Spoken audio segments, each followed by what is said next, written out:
Lyden af støvregn og af køleskab. Alt er, som det skal være.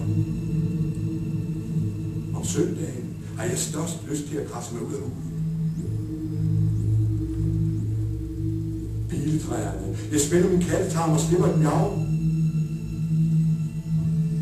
Bag gardinerne. En kernesum for aftenen i familiens skød. Almindeligvis er hulebord ikke snakket sagelige. Springflod og gebis. Mine blå cykelspænder, hvor er nu katten? Nej.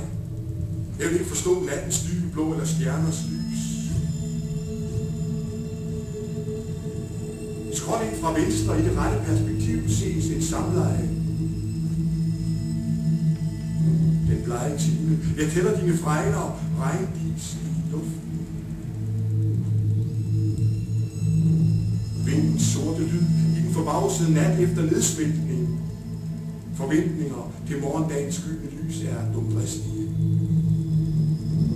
Hvor er dagningen? Mine drømme flår natten i 1000 stykker. Nej, ingen gider høre på alle søens hemmeligheder.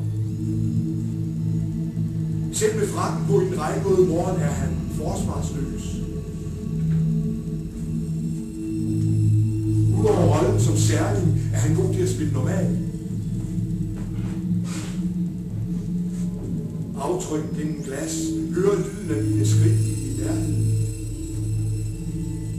Med sit luftgevær skyder han sig i foden. Hvad skulle han ellers? Barnes videre. Et sted mellem linjerne står det alt sammen.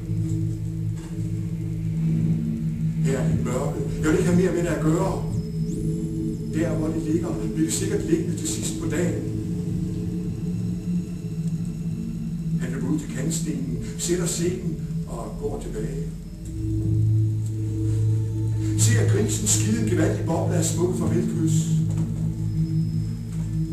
Han danser vejret til en mild position af overværenhed. Bladene glemmer, hvorfor de er her i den forførende blæst. Lyset griber om stoffets vemodige fald. Nu er det nu. Nu. I et grønt landskab har maleren efterladt en lille rød prik. I horisont, kontorer, korridorer og der en kornblomst.